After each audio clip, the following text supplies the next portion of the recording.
Hoop Ball podcast listeners. Are you a fantasy expert and want to write or podcast for Hoop Ball? Do you have aspirations of covering a team? Are you a master of sales and want to earn some cash on the phones? Well, we've got good news. Hoop Ball's recruiting. If you think you have what it takes, hit us up at Hoop Ball Fantasy on Twitter or by emailing teamhoopball@hoop-ball.com. Again, that's at Hoop Ball Fantasy on Twitter or emailing teamhoopball@hoop-ball.com.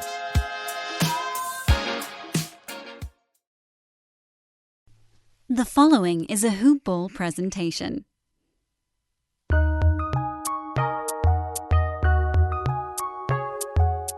Welcome to the Fantasy NBA Today podcast.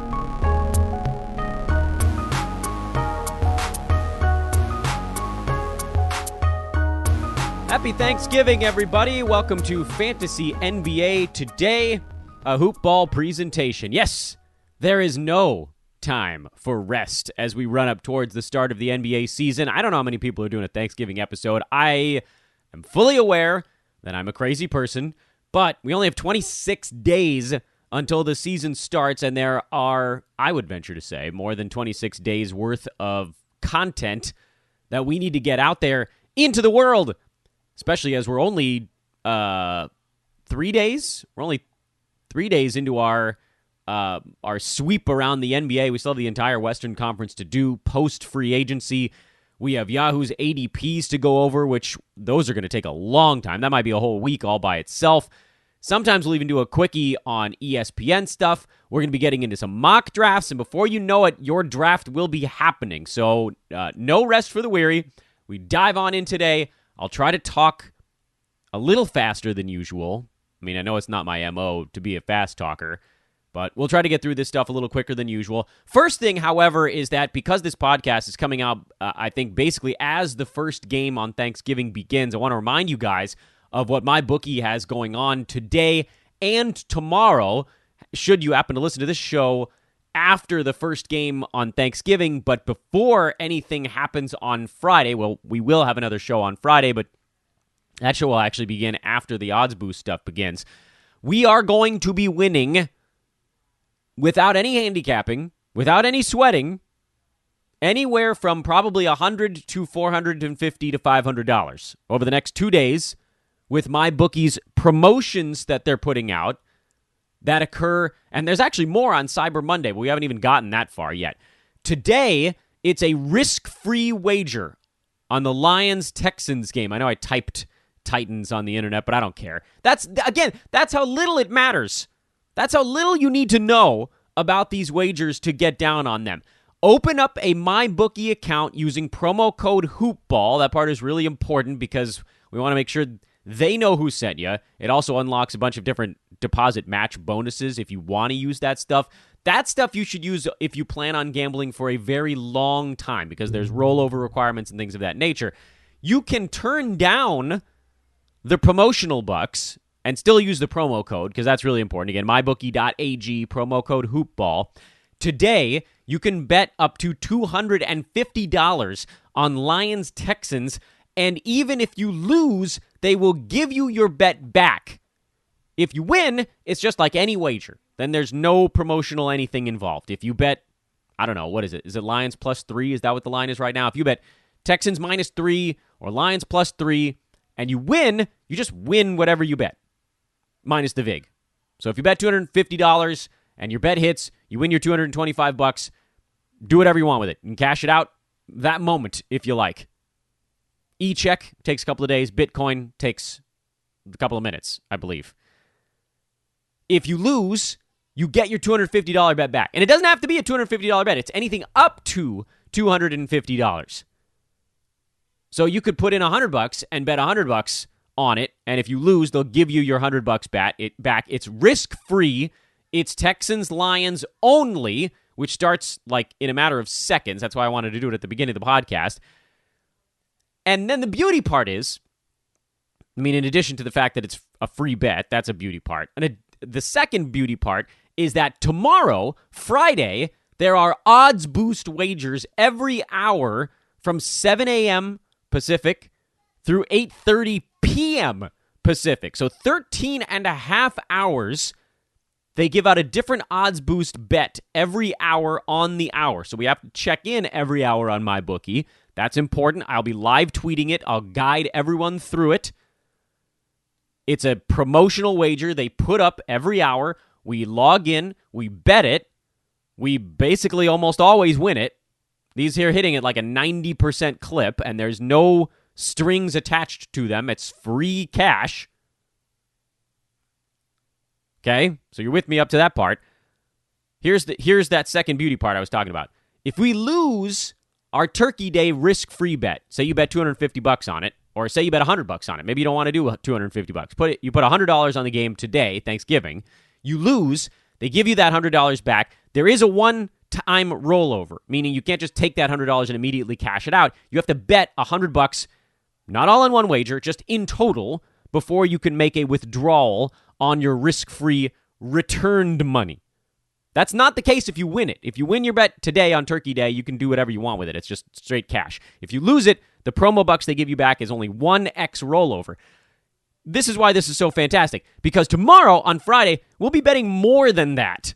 More than $100 spread out across 13 bets during the day. It'll probably be somewhere in the 150 to 250 range. So you can knock out your whole rollover even if you lose your risk-free bet today. So if you lose it, you'll knock out your rollover tomorrow, and then you can cash out, or keep it in until Monday when there's another special coming up at MyBookie for Cyber Monday. We're going to be doing all of this stuff together, so I hope that you will stick with me on this, and I'm going to guide you through it on the podcast tomorrow, on Twitter, all during the day tomorrow. Today is a quick one. You log in, you bet on either team on the spread. That's it. That's the only wager that counts. You can only do it one time. So you either take Texans -3 or Lions +3, and that's the end of it. By the way, the Lions at +3 now have a lower VIG. So if you were trying to win more on your 250, that one's like 250 to win 240. Texans is 250 to win like 220 or something like that. Doesn't really matter. It's a field goal spread. It's not going anywhere. It takes a lot to move a number off of 3. So get down on that this second. I hope you paused the podcast to do it. And if it already started, screw it. Doesn't matter. We'll do all the odds boost stuff tomorrow. That'll be fun anyway. MyBookie.ag, promo code HoopBall. Also of note here at the beginning of the show, the Brewski 150 should be coming out later today. We don't have an exact time, but it'll be later on Thanksgiving. It'll be sort of like a Thanksgiving treat from Aaron Brewski. The Brewski 150 available to Hoopball 360 subscribers. That's a $12.99 a month package that has everything at Hoopball. It has the full season fantasy tools, the draft guide, the Brewski 150, DFS, and wagering all rolled into it. The B150, it's the only package that gets it this week. Everything else gets the Brewski 150 next week or the week after that, depending on which thing you're looking at. So go to hoop-ball.com, check out the different advertisements on the homepage there. You can see which thing you like. But if you want to get into the B150, if you have a draft this weekend or something like that, the Hoopball 360 is the package that gets you the B150 today. Okay, I think that's all of our promo for today. I wanted to knock it out at the beginning of the show so we could just talk fantasy for a little bit and then get on our merry way. I think I told you I'm Dan Besbris. You can follow me on Twitter at Dan Besbris, DanBesbris, or just Google search Dan from Hoopball. I see many of you are new listeners and new followers, and that is fantastic. Welcome to the show. Welcome to the Twitter feed. We do a lot of business in fantasy over the course of the year between this show and on social media. So I hope you guys enjoy it, and feel free to hit me up with any questions, things like that. More than happy to talk about it. I love the fact that we're back into a time of the year where fantasy basketball matters again. We went 8 damn months. Yeah, I know there was the bubble, but no one was really playing the bubble, right? Nobody was really paying attention to that crap. Nobody's playing the bubble. Nobody was playing playoff leagues. It was all... We were deluding ourselves into thinking that it's somehow... that like it. I tried to make it matter. I made a list. I made a damn ranking list for the bubble. But it didn't matter. This is real. This is what everybody's waiting for. A full season, minus 10 games. We'll have champions crowned at the end of the year in fantasy. It's a weird year when there's an actual NBA champion but not a fantasy champion. And last year we tried a lot of things to try to figure it out, but, ultimately it just, we didn't finish the season. It wasn't there. We didn't have that satisfaction. And as a commissioner of a lot of leagues, I had to make a lot of very difficult decisions. By the way, we do still have hoopball leagues open if you guys want to jump into those. So join other hoopball readers, listeners, and pros. You can hit me up, bug me about that, at Dan Bespers on Twitter, or email teamhoopball@hoop-ball.com. I'll get you set up with my buddy Andre. He is handling league placement. So anyway, that's what's going on right now. We finished up the Eastern Conference Monday, Tuesday, and Wednesday of this week. This is our post-free agency spin cycle? Whatever the hell, doesn't matter what you call it. In no particular order, other than really I'm just working off of the hoopball depth charts, which are available in the draft guide. Solomon's done a wonderful job with that stuff. It just keeps everybody straight. There's 900 things that happened last week, and it's pretty easy to forget which direction they all went. So let's jump in with the Southwest Division as we just sort of sweep across the United States. We handled Southeast on yesterday's show, Central Division on Tuesday, Atlantic on Monday. So if you're going back and trying to figure out when we talked about a team you're curious about, that would be the schedule on that. So, Southwest Division in alphabetical order because, why the hell not? The Dallas Mavericks. Seth Curry out and Josh Richardson in, and otherwise, they're basically the same team. I would say the most important thing that surrounding Dallas at this exact moment is that Kristaps Porzingis is out to start the year. They are targeting, we're told, early January. Yeah, and I'm targeting becoming a 6-footer at some point. I'm 5'9", by the way. It ain't happening. And I'm 37, so I'm only getting smaller from here. Kristaps Porzingis played in 51 pre-bubble games last year. He tore his meniscus, or needed meniscus surgery. I guess we don't know the exact diagnosis on what led to his surgery last month or a couple months ago. But he ain't ready to start the year. He's a slow healer, and he's always out. In a 72-game season, that is a tough pill to swallow. Of course, it's worth pointing out that Porzingis was a first-round pick when he was healthy this most recent season. As he kind of got ramped up to game speed, he was a top 10 guy in 9-category leagues. I mean, he was flat-out brilliant towards the end of the year. His last 10 games, he averaged 26 and 10 with 3 combined defensive stats, 2.5 3-pointers, high volume, 88% at the free throw line. Really, the only thing he wasn't doing was shooting the ball particularly well from the field at around 44%. But you can swallow that with all the other stuff going on. He was playing like 36 minutes a game over that stretch. It was juicy. But at the same time, we know he's going to miss at least 5, 6, 7 games at the front end of the season. So your 72 now becomes 65. He will, I would venture to guess, sit out every single back-to-back, and I haven't looked. I think do we have the first half? I think we have the first half of team schedules right now. But we're not going to get the second half until February or March. So I don't know exactly how many back-to-backs these teams are going to have, but they're trying to jam a schedule in 72 games in sort of the normal pace, if even perhaps a tiny bit quicker. So, I mean, probably 8, 9, 10 back-to-backs.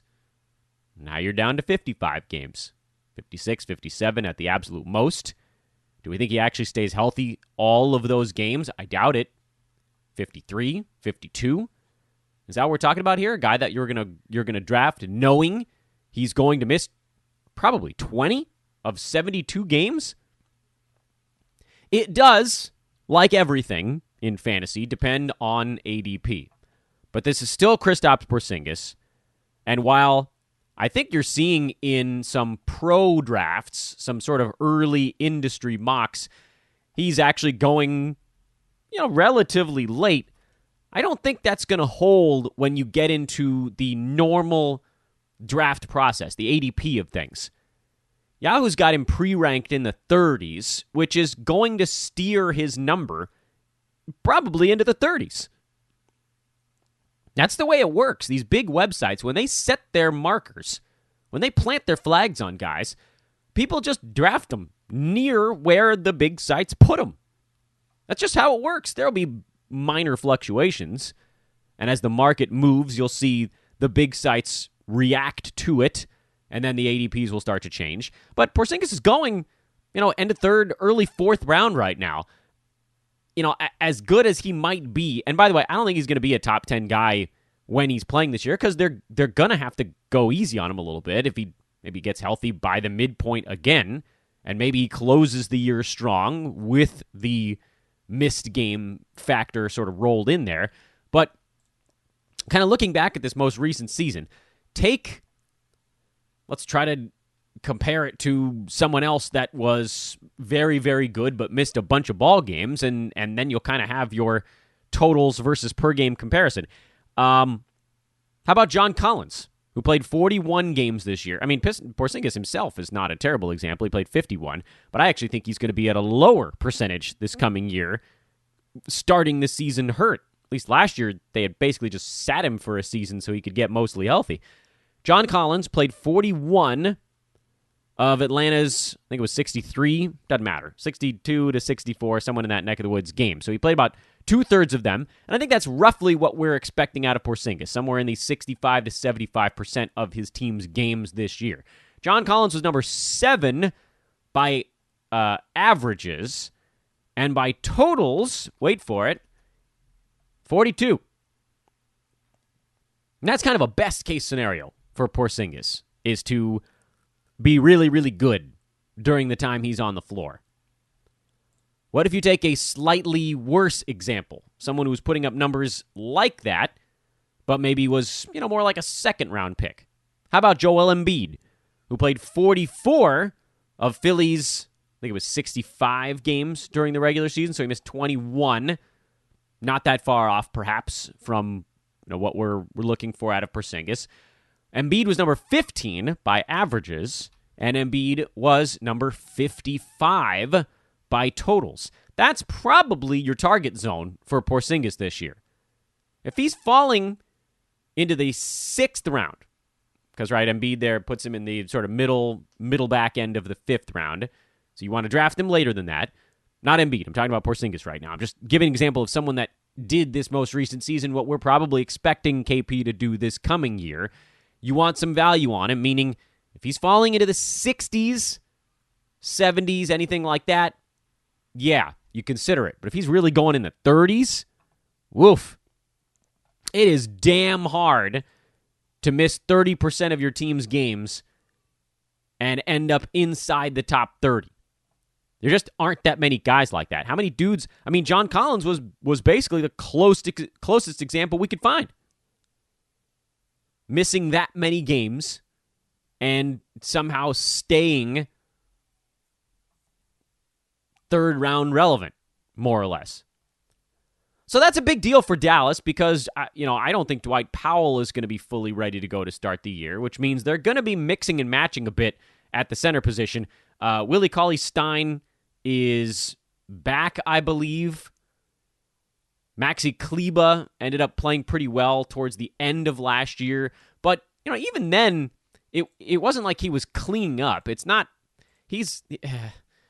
Kleber was like top 200 over that stretch near the end of the year. Now, admittedly, Porzingis was playing in some of those ball games, but there's no guarantee that Kleber's a top 100 guy, even if he's kind of the only remaining center. Willie Cauley Stein's going to play some.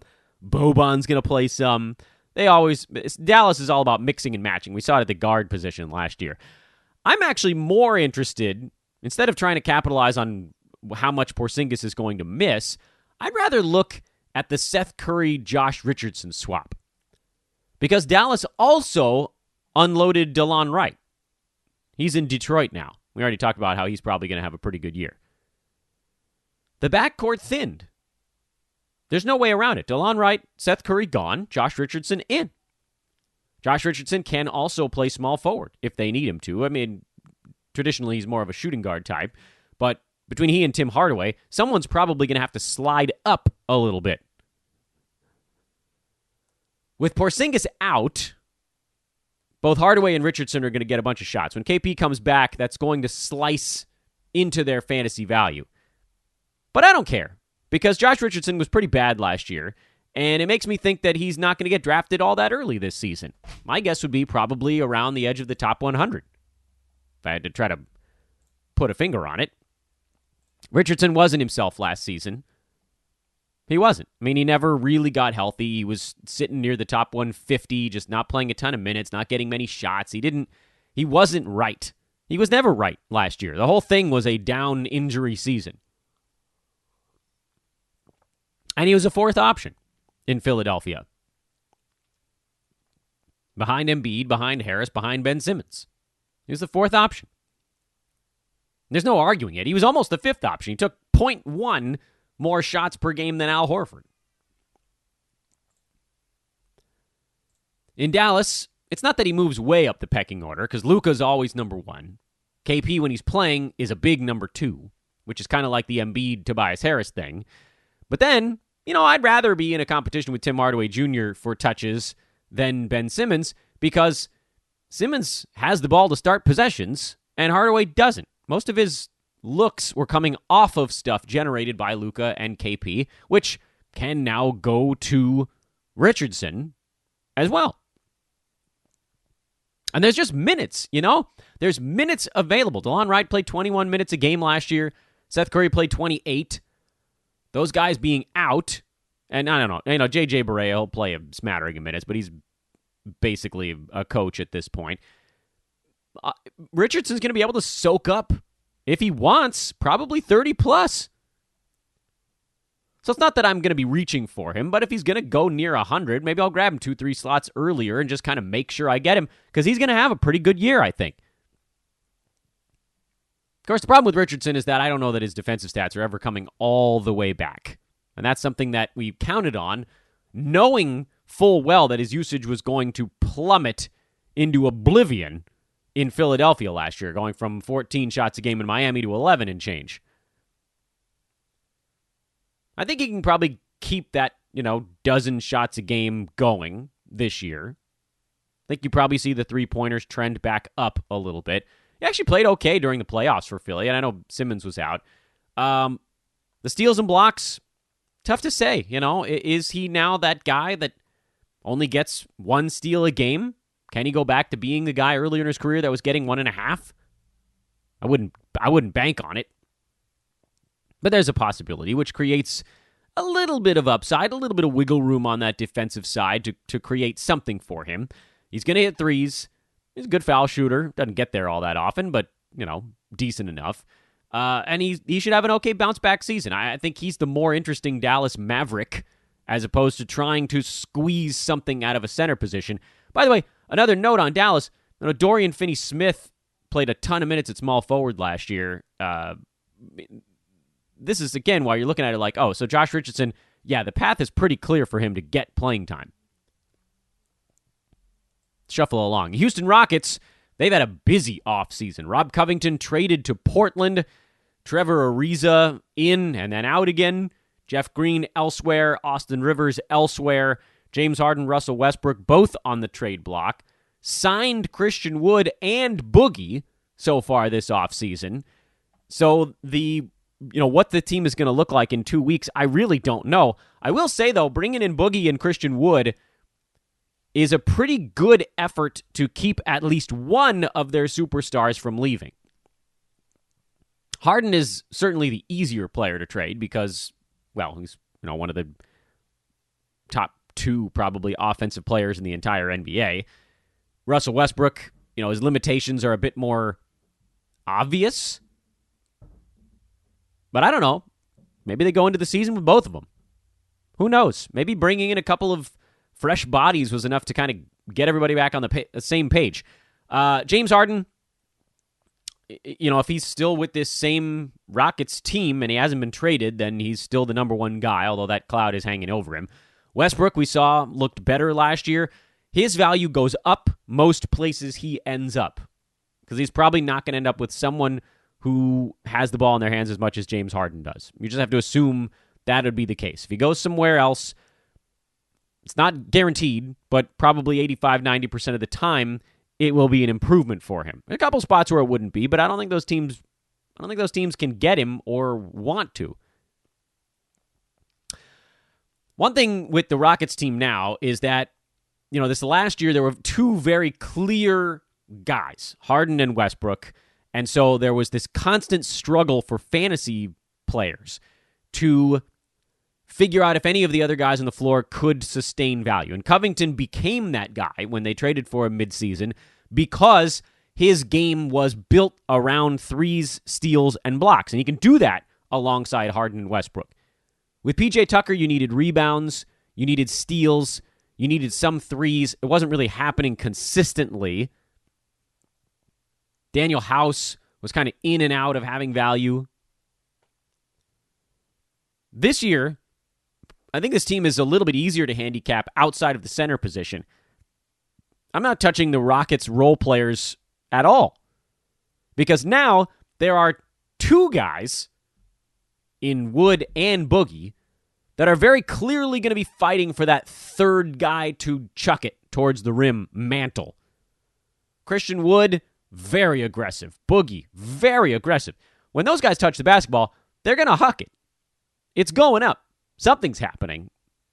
Or, I guess it could go back to Russ or Harden. But it's not like with Covington and Tucker and House where they're like, I'm just going to wait until these guys get me open, and then it's my turn.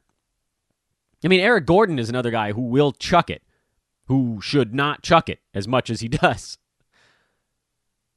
That dude's way overpaid. But regardless, point is, you don't need to worry about those role players now because they're not going to be close to fantasy value this year.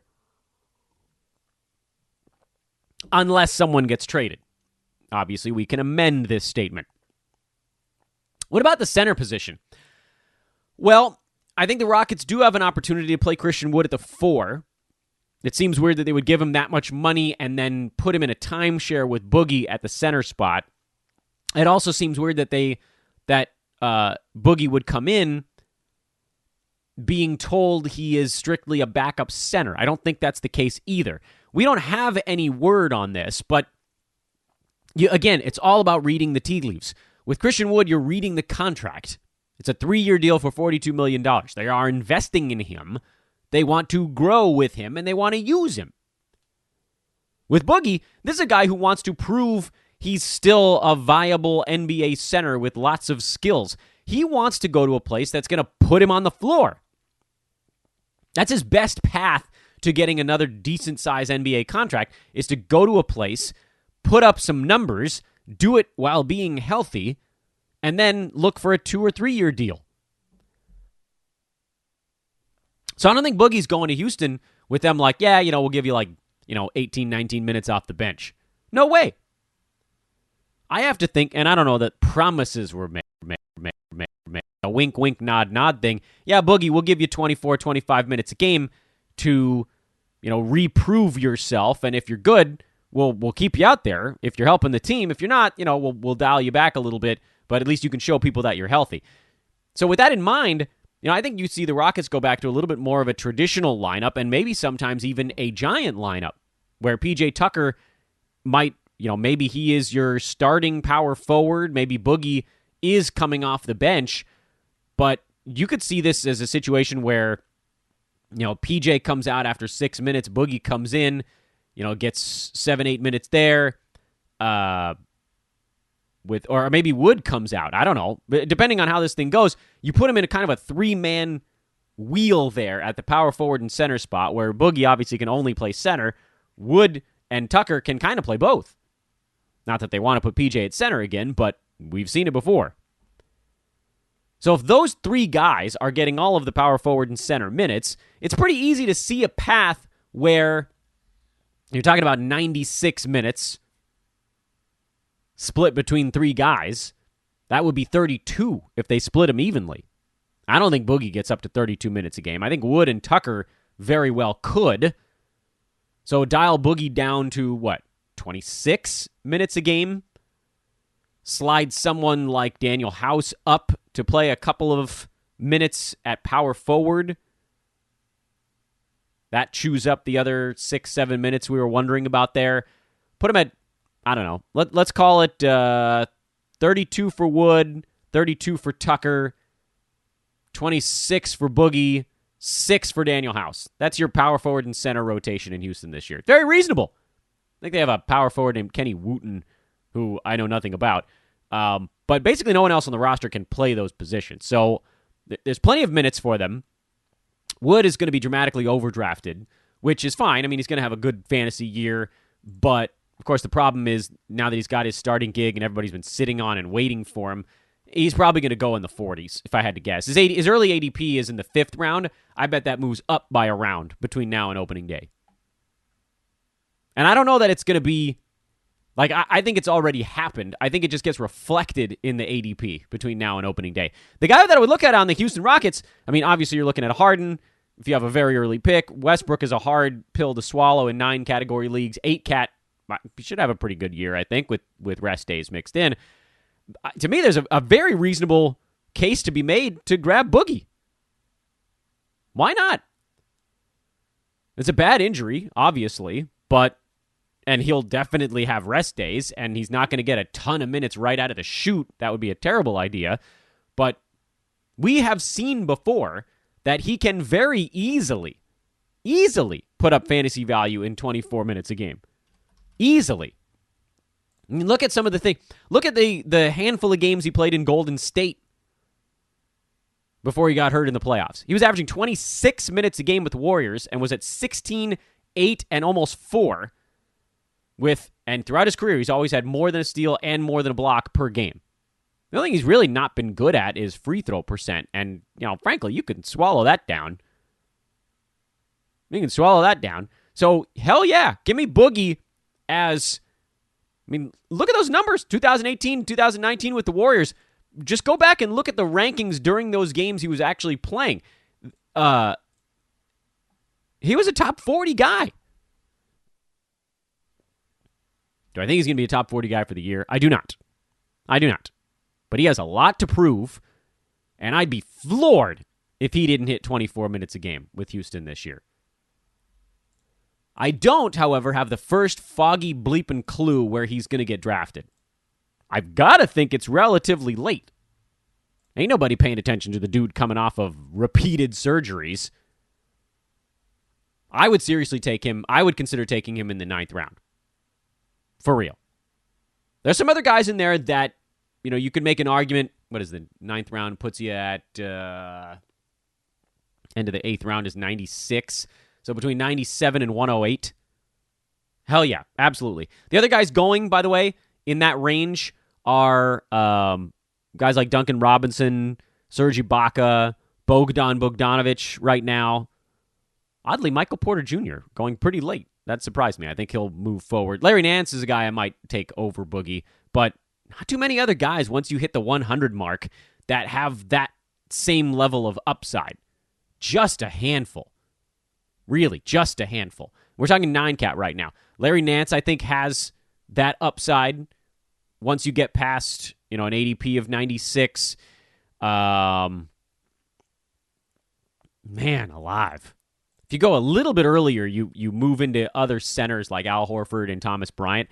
But to me, those guys I think will probably go a little bit earlier. Once you get past pick 100, the number of players that you're like, oh yeah, this guy could be a top 50, top 60 guy, handful.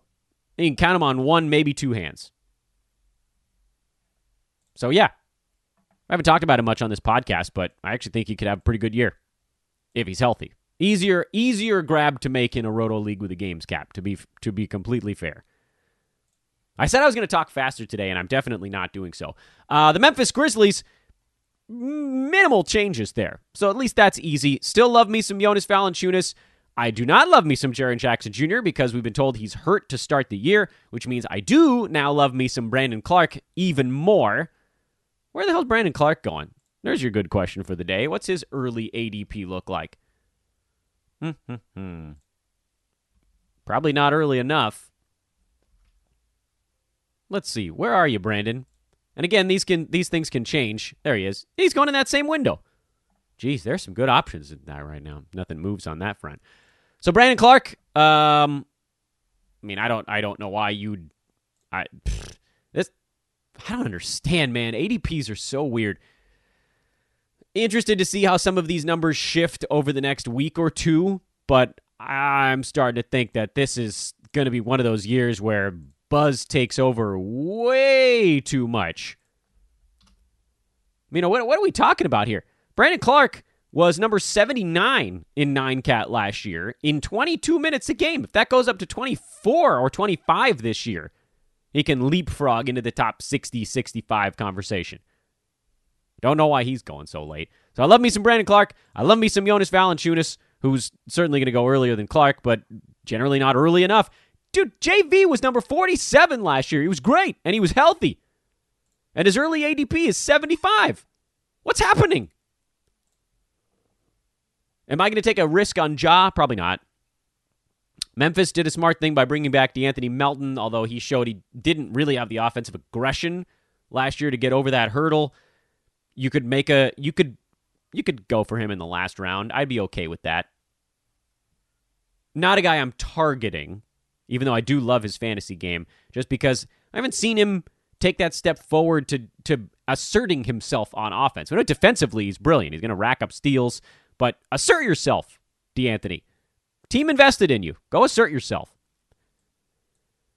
New Orleans, yeah, some changes here to be sure. Steven Adams now is the starting center. He's got that position locked down. You can pretty much pencil him in for whatever he did last year with Oklahoma City. So that's an easy one. Steven Adams, easy one. Last year he was number 84, averaged 11 and 9 with a steal and a block. Probably goes better than that on a high-octane New Orleans team. But, safe. That's a safe top 90 grab. Safe. Could be better if he could hit a free throw, but that's where you're at with that one. Zion, almost definitely going to get overdrafted because he's Zion. And considering how really poor he was last year, the fact that he's still going pretty dang early speaks to the name power. I mean, he's getting drafted at the end of the second round. The second turn, if you want to call it that. That's way too rich for my blood on that front. Brandon Ingram's going to go too early.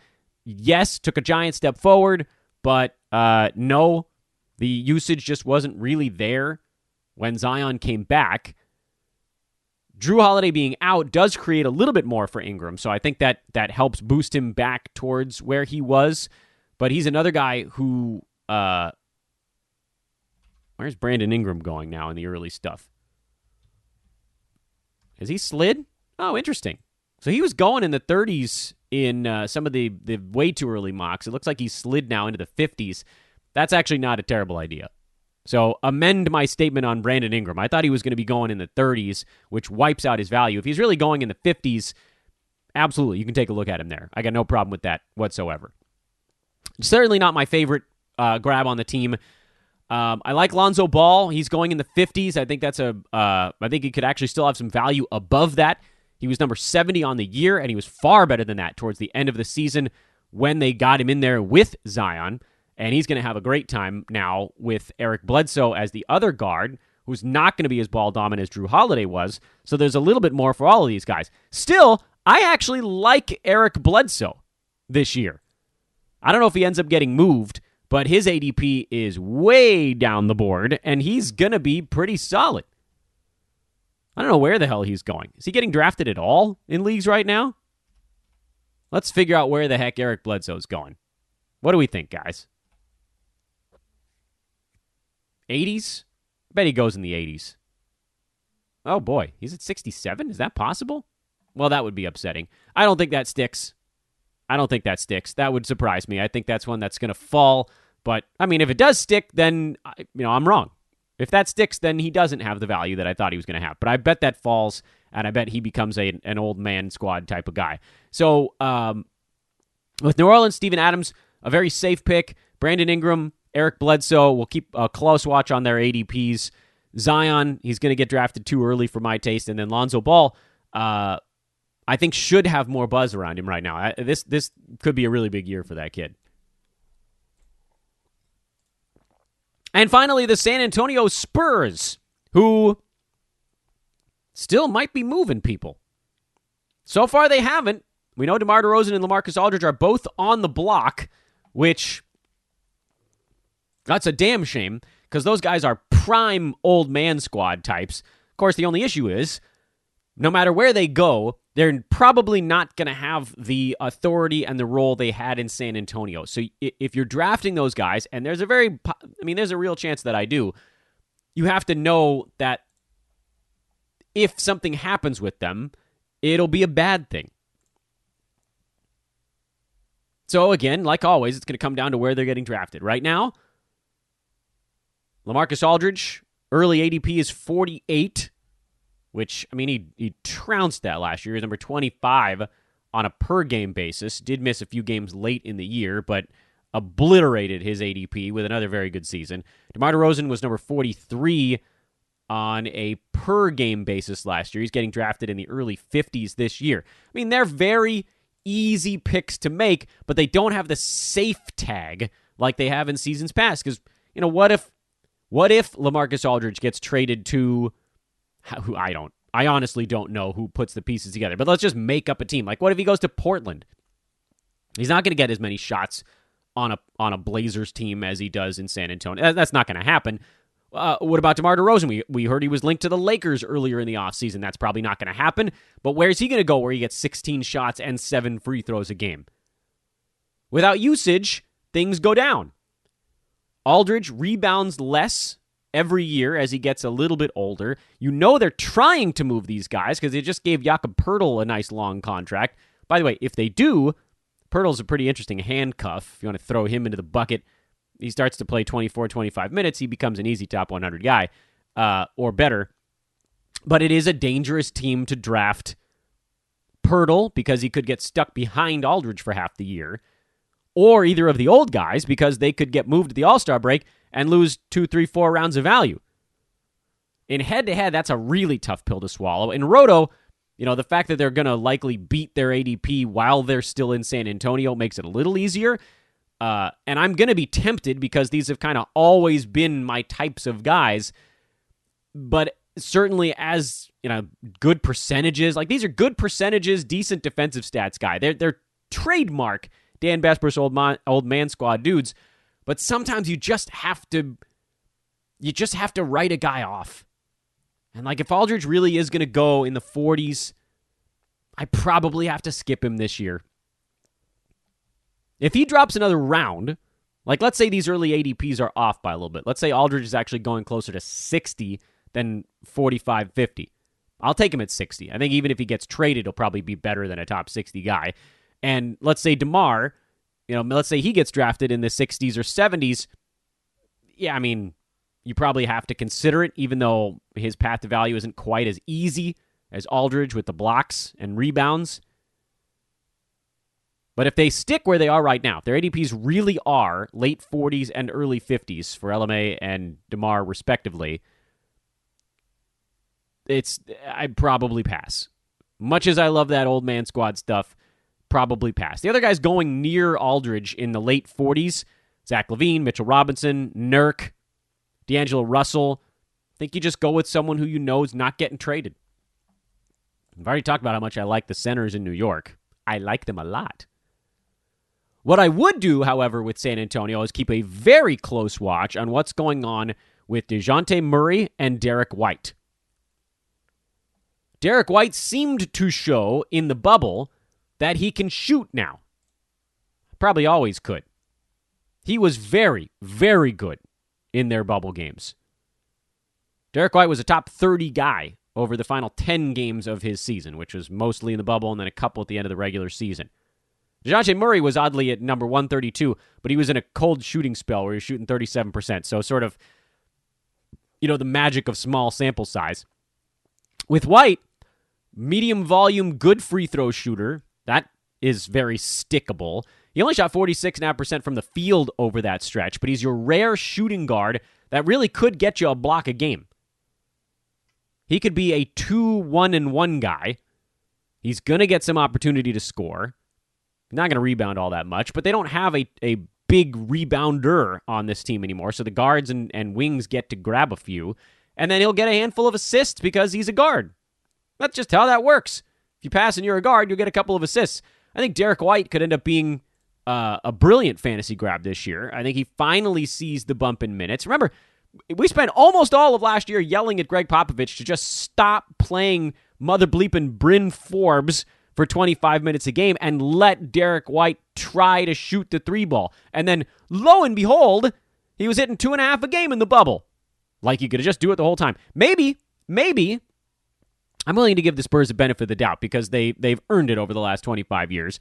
Maybe Derek White spent the entire COVID shutdown between March and July just shooting 3-pointers, but I'm willing to guess that he was okay at them even beforehand and just maybe wasn't quite willing to pull the trigger. He's going later than Murray. I think that's worth noting. DeJounte Murray has a little bit more name recognition because he was the starting point guard for that team. He's going around 80, which, by the way, still think he beats that mark. In fact, I think he could beat that mark with his eyes closed, and if anybody gets traded, he annihilates that mark. And Derek White, who's going more in that, what did I call it? I call it the boogie range, the 9th round types, I would actually move early on a couple of those Spurs young guards. They are really intriguing on the fantasy side. They both have really interesting fantasy games. I know Murray's not going to hit you any threes, but if he's fully healthy and he's playing 30 minutes a game this coming year, he could get up near 2 steals a night. He'll get you those rebounds, assists, steals, percentages, odd grouping of stats, but it also makes it really easy for him to get fantasy value because his value isn't tied up in scoring. If he gets you 12 points a game, he's probably going to do it on close to 50% shooting. Get your 3-pointers somewhere else. Get him from his teammate. Want to mention to you guys one more time, tomorrow, Black Friday deal at manscaped.com, 25% off and free shipping on everything over there. Also, use promo code HoopBall20 when you're checking out. I think you can knock off a couple more dollars if I'm not mistaken. Waterproof, pinch-free, great stuff. Black Friday at manscaped.com. That's the end of your Thanksgiving show. Good luck, everyone. Hope you guys enjoy Risk-Free Turkey Day. If we can get down on it, this show's going to air about 2 minutes before that game kicks off because I talked too freaking long. But have a wonderful Thanksgiving, everybody. Please, please, please do it safely. This is a scary year that we're in right now. I know it's hard.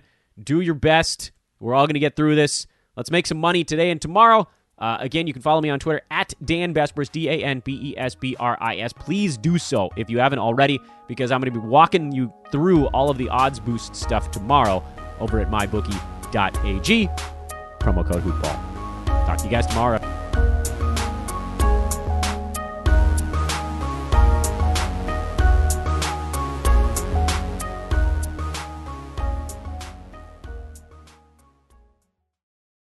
This has been a Hoop Ball presentation.